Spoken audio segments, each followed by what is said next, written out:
మరి కాసేపట్లోనే చంద్రబాబు ఏపీ సీఎంగా ప్రమాణ స్వీకారం చేయబోతున్నారు. దీనికి సంబంధించి మోర్ అప్డేట్స్ మా ప్రతినిధి పిఎంఆర్ చంద్రశేఖర్ ఉండవల్లి నుంచి అందించడానికి సిద్ధంగా ఉన్నారు. PMR, over to you.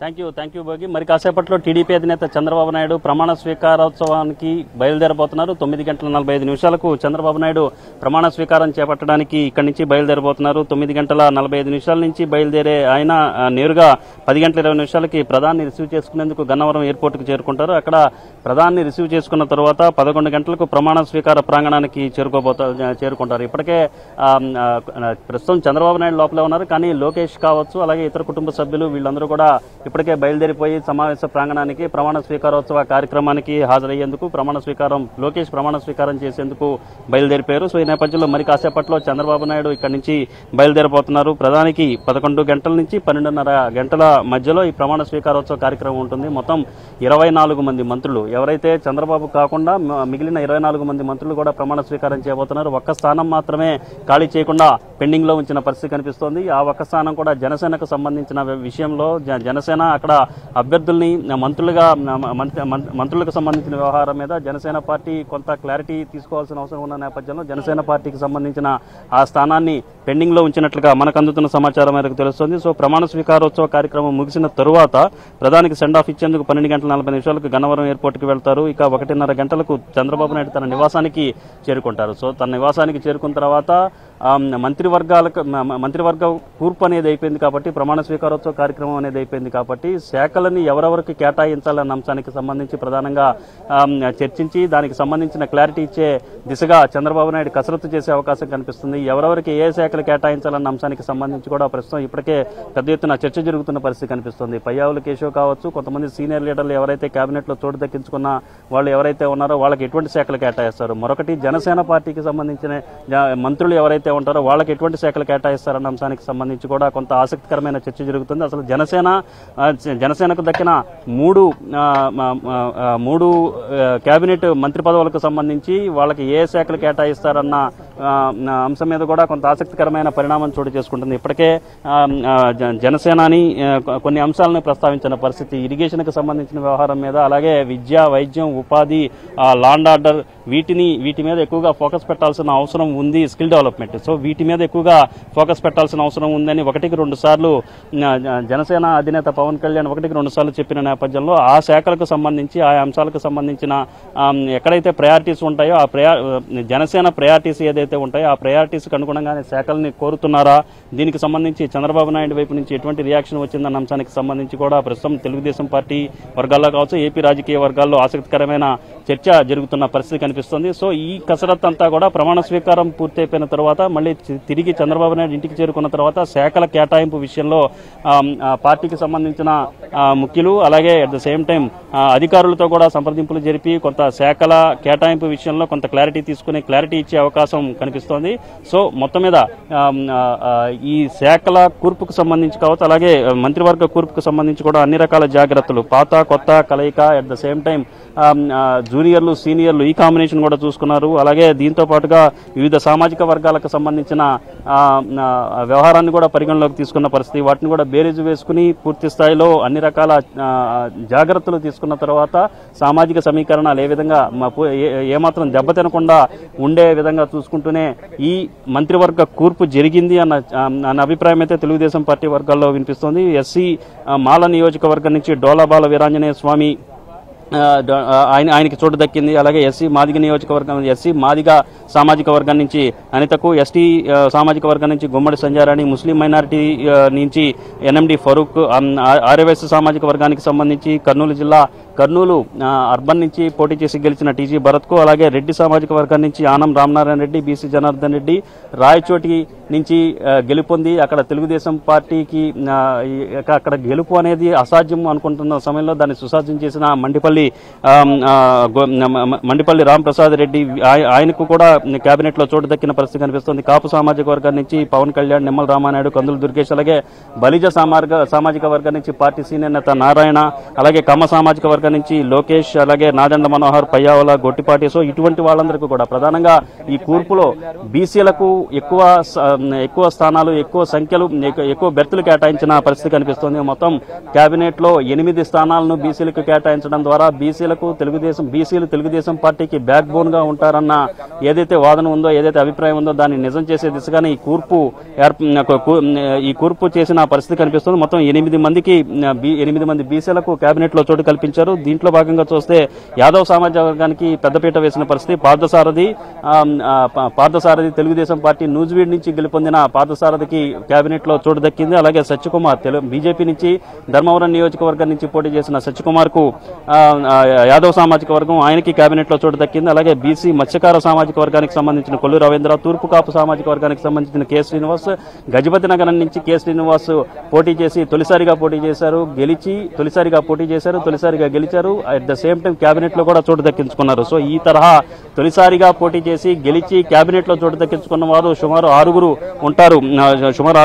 అలాగే కొప్పులవలమ సామాజిక వర్గం నుంచి అచ్చెన్నాయుడు తెలుగుదేశం పార్టీ ఏపీ అధ్యక్షునిగా ఆయన కొనసాగుతున్నారు. అలాగే గౌడ సామాజిక వర్గం నుంచి అనగాని సత్యప్రసాద్, అలాగే శెట్టిబలజ సామాజిక వర్గం నుంచి వాసంశెట్టి సుభాష్ పేరు, ఈయన రామచంద్రాపురం నియోజకవర్గం నుంచి ప్రాతినిధ్యం వహిస్తున్నారు. అలాగే పెనుగొండ నియోజకవర్గం నుంచి ప్రాతినిధ్యం వహిస్తున్న పురబ సామాజిక వర్గానికి సంబంధించిన సవితకు కేబినెట్ లో చోటు దక్కిన పరిస్థితి కనిపిస్తోంది. సో ఈ రకమైన కాంబినేషన్ మరి ముగ్గురు మహిళలకు, అలాగే ఎస్సీ ఎస్టీ మైనారిటీ, కమ్మ, రెడ్డి, కాపు, సో ఇటువంటి ఆర్యవైశ్య, సో ఇటువంటి జాగ్రత్తలన్నీ తీసుకుని కూర్పు గతంలో 2014లో శాఖల కేటాయింపు విషయంలో కావచ్చు, అలాగే సామాజిక సమీకరణాలు పూర్తి స్థాయిలో చేయకుండా కేబినెట్ ఏర్పాటు చేశారన్న విమర్శలు వచ్చిన నేపథ్యంలో ఈసారి ఎక్కువ సంఖ్యలోనే 164 మంది అభ్యర్థులు ఎమ్మెల్యేలుగా రావడంతో సో అటువంటి ఇబ్బంది లేకుండా అన్ని వర్గాలను సాటిస్ఫై చేసే విధంగా కూడా ఈ కూర్పు జరిగినట్లుగానే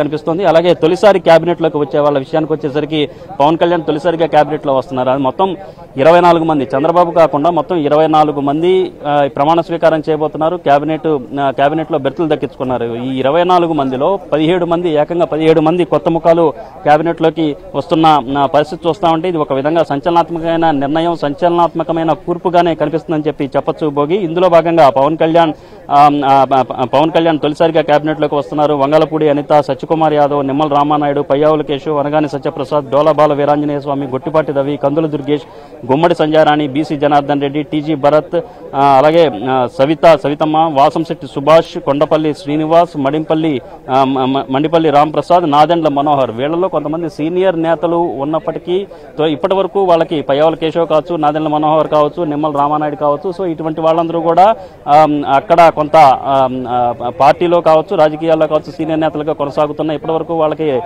మంత్రి పదవులు మంత్రులుగా పనిచేసే అవకాశం దక్కలేదు. సో అటువంటి వాళ్ళకి ఈసారి మంత్రి పదవి దక్కింది. ప్రధానంగా పయ్యావుల కేశవ్ విషయానికి వచ్చేసరికి పయ్యావుల కేశవ్ తన నియోజకవర్గంలో గెలిస్తే ఆ పార్టీ తెలుగుదేశం పార్టీ అధికారం కోల్పోయేది. అలాగే టీడీపీ అధికారంలోకి వస్తే పయ్యావుల కేశవ్ ఓడిపోయేవారు. సో ఈ నేపథ్యంలో ఆయనకి మంత్రి పదవి ఇప్పటి వరకు అందరి ద్రాక్షగానే మిగిలి ఉన్న పరిస్థితి కనిపిస్తుంది. కానీ ఈసారి అటు పయ్యావుల కేశవ్ గెలిచారు, ఇటు తెలుగుదేశం పార్టీ కూడా అధికారంలోకి వచ్చిన పరిస్థితి. 1994 హిస్టరీ అనేది రిపీట్ అయింది. 94లో ఇదే విధంగా అటు పయ్యావుల కేశవ్ గెలిచారు, ఇటు టీడీపీ అధికారంలోకి వచ్చింది. మళ్ళీ అదే చరిత్ర పునరావృతం అయిందని పయ్యావుల కేశవ్ కూడా వివిధ సందర్భాల్లో చెప్తున్న పరిస్థితులు కనిపిస్తున్న నేపథ్యంలో సో ఇప్పుడు ఆయన ఏకంగా మంత్రి పదవి దక్కించుకున్న పరిస్థితి కనిపిస్తుంది. అలాగే నిమ్మల రామానాయుడు కూడా పార్టీలో సీనియర్ నేతగా ఉన్నారు. గత 10 ఏళ్ల కాలంలో పూర్తి స్థాయిలో అన్ని రకాల సేవలు పార్టీకి అందించారు. ప్రధానంగా నిమ్మల రామానాయుడులో ఉన్న స్పెషాలిటీ ఏంటంటే తన నియోజకవర్గంలో ఉన్న సమస్యలను గుర్తించి దాన్ని వెలుగులోకి తీసుకురావడం కాకుండా అక్కడ స్థానికంగా ఉన్న అధికారుల మీద కావచ్చు, స్థానికంగా ఉండే జిల్లా కలెక్టర్ల మీద ఒత్తిడి తీసుకొచ్చి వాటిని పరిష్కారం చేసే దిశగా అడుగులు వేస్తారు. అలాగే వినూత్నమైన రీతిలో సమస్యల్ని ఎస్టాబ్లిష్ చేస్తూ దాన్ని ప్రజల్లోకి తీసుకెళ్లే ప్రయత్నం చేస్తారు. సో ఈ నేపథ్యంలో ఈ విషయం మీద అటు తెలుగుదేశం పార్టీలోనూ అటు ఏపీ రాజకీయాల్లో కూడా కొంత గుడ్ లుక్స్ లో పడిన పరిస్థితి. చంద్రబాబు నాయుడు అలాగే లోకేష్ వీళ్ళ గుడ్ లుక్స్ లో పడిన పరిస్థితి నిమ్మల రామానాయుడికి ఉంది. సో ఈ నేపథ్యంలో ఆయనకి ఈసారి అవకాశం దక్కింది. గొట్టిపాటి రవి గత 5 ఏళ్ల కాలంలో అనేక ఇబ్బందులు ఎదుర్కొన్న పరిస్థితి. జగన్మోహన్ రెడ్డి ప్రభుత్వంలో చాలా ఇబ్బందులు ఎదుర్కొన్నారు. తనకి కేటాయించిన గనులు ఏదైతే ఉన్నాయో ఆ గనులకు సంబంధించిన వ్యాపారంలో అనేక ఒడిదుడుకులు ఎదుర్కొన్న పరిస్థితి చాలా స్పష్టంగా గొట్టిపాటి రవి ఎదుర్కొన్నారు. సో ఇప్పుడు గొట్టిపాటి రవికి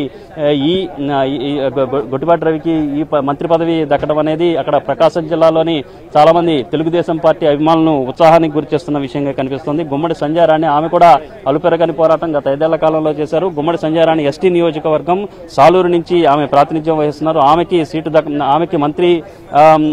ఆమెకి మంత్రి పదవుల్లో కేబినెట్ లో బెర్త్ దక్కడం అనేది కూడా కొంత తెలుగుదేశం పార్టీ వర్గాల్లో కావచ్చు ఆమె అనుచరుల్లో కొంత ఆసక్తిని రేకెత్తిస్తున్న పరిస్థితి కనిపిస్తుంది. సో ఈ నేపథ్యంలో పూర్తి స్థాయిలో అన్ని రకాల జాగ్రత్తలు, అన్ని రకాల సామాజిక సమీకరణాలు బేరీజు వేసుకున్న తర్వాత చంద్రబాబు నాయుడు కావచ్చు, లోకేష్ కావచ్చు ఈ కూర్పు చేసినట్లుగా కనిపిస్తోంది. ప్రధానంగా చూసుకుంటా ఉంటే ఈ కూర్పు విషయంలో లోకేష్ ముద్ర చాలా స్పష్టంగా ఉన్నట్టుగా కనిపిస్తోంది భోగి. సో ఈ నేపథ్యంలో కొత్త వాళ్ళు ఈ స్థాయిలో కేబినెట్ లోకి రావడం చూస్తా ఉంటే ఖచ్చితంగా లోకేష్ పాత్ర ఈ కూర్పులో ఉందని చెప్పక తప్పని పరిస్థితి చాలా స్పష్టంగా కనిపిస్తోంది. సో చాలా మంది సీనియర్లు ఎవరైతే ఉన్నారో వాళ్ళలో కొద్దిమంది యనమల రామకృష్ణుడు కావచ్చు, ధూళిపాల నరేంద్ర కావచ్చు, కళా వెంకట్రావు కావచ్చు, ఇటువంటి వాళ్ళందరూ కూడా గత కొంతకాలంగా యువరక్తం రావాలి, తెలుగుదేశం పార్టీలోకి యంగ్ బ్లడ్ అలాగే కొత్త రక్తం రావాల్సిన అవసరం ఉంది, అలాగే ఫ్రెష్ లుక్ ఉండాల్సిన అవసరం ఉందని ఏదైతే చెప్తున్నారో అది ఆచరణకు ఎంతవరకు సాధ్యమవుతుందన్న అభిప్రాయం కూడా వ్యక్తమైంది. గతంలో చంద్రబాబు నాయుడు ప్రకటించారు. చంద్రబాబు నాయుడు దాదాపు 40% పైగా